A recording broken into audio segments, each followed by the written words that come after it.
Hey, last night was the State of the Union, and I don't know about you, but I opted not to watch it.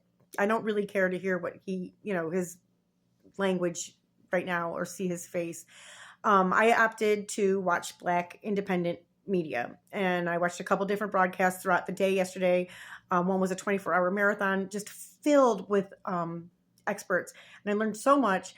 And I really want to encourage you to go to buyblack.us, and that's byblack.us, to find Black businesses and give them your business. If you're doing the right thing and you're trying to avoid shopping at places that have eliminated DEI, that's a good place to invest your money in if you can. So check that out. They also, one of the things I learned about was talking about empowerment and like during past elections and people's feelings of empowerment, they pulled it like 60% or higher. Right now, it's like in the 20s and dropping. And we need to really watch our language so that we're not being defeatist. We want people to know that they're empowered. Everybody has the power to do something right now. You need to figure out what that something is that you can do. Speaking the truth to friends and to people in power, making phone calls, showing up at protests, things that you maybe are able to do in your jobs and your organizations to fight against this. Everything that you can do right now is valid, and it will make a difference. You may not see it. And look, one call to your senator isn't going to change anything. One email isn't going to change anything.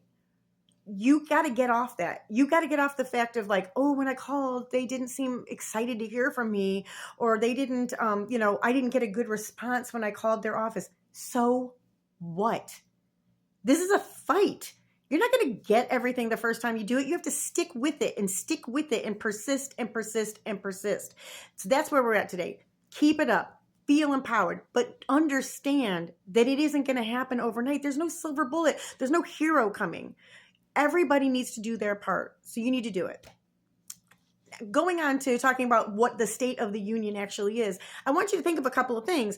I want you to think of some of with all these cuts that Doge is making and Trump is backing. What are some of the words that they're using? Throwing things into the wood chipper, fraud and waste, throwing it into the wood chipper, chainsaw, waving that chainsaw around. Wood chippers and chainsaws have something in common. They destroy things. They don't build them. They're also inherently unsafe. You wouldn't leave your kid around a chainsaw. You wouldn't leave your kid around a wood chipper. Okay. So understand that those words reflect what they're doing. They are destroying our country. They are snubbing and humiliating our allies and embracing and giving gifts to our enemies. Russia is not our friend. 81% of Americans do not trust Putin, and you can use that in your calls. Why is our government trusting Putin? Why are we giving them what they want? Why are we stopping our cyber attacks against them? Why are we not going to give intelligence to Ukraine or aid?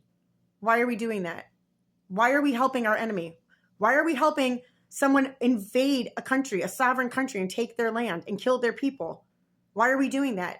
So we need to be, talking with our reps about that. They have been given a mandate yesterday, the Republicans, to stop having town halls, stop showing up for their constituents. That means this is working. That means they're scared. Keep it up. In fact, hit the gas on this. Hit the gas on this. Call every day, every office. If you can't make the time to call when the office is closed, leave messages, send emails, whatever you need to do. But every single day, relentlessly, be contacting these people and telling them something, even if it's just getting Elon Musk out of our government, or, we're on the side of Ukraine, whatever it is, do a town hall, whatever it is. One sentence is all you need to say to them. Say your name, say your zip code, say your thing. Anything after that is just gravy. So get out there, do that. I think that we need to feel empowered. We're seeing that this is putting pressure on people. It's a building pressure. But you know what? These changes and these tariffs now are going to change things. A lot of people are going to be hurt. People who aren't, none of this is meant to hurt Democrats. None of this is meant to hurt liberals. It's going to hurt everybody. It's meant to destroy our country and hand Putin a weak, sick, poor America. That's what they want. And you will not be spared. Even these guys in Congress handing over their power right now, they won't be spared. In fact, they're going to probably have a bigger target on them than the rest of us. Because, we all know when there's a dictator, if you step out of line, what happens to you? And they're the face of that dictator. So keep it up. Don't feel disempowered. We can do this. We have got elections. Get out there. April 1st, 2 elections in Florida, Valimont and Weil, Weil. Back them. Go donate some money to them. Follow them on social media. Share their posts. Let's get them elected. That's 2 more seats in the House that would go towards us. We need a majority. We need a majority somewhere. The House, the Senate, every single seat that we win gets us closer to having one more check or balance. If we hold a majority, and a lot of what's going on is our fault. We did not give, we can blame the Democrats, but we can only blame them so much because we did not give them the majority. Let's get them a majority. Let's start now. Let's not wait to the midterms. Let's start now. Get these 2 people elected in Florida. Then in New York, there will be another race because, somebody moved to the cabinet. So we'll have another one. If we win all 3, we get the majority of the House. We can stop so much of what's going on with that. So don't give up. Feel empowered. Do what you can do. Make those phone calls, and let's support those candidates in Florida, Valimont and Weil, Weil. I don't know how to say it. All right, let's get out there.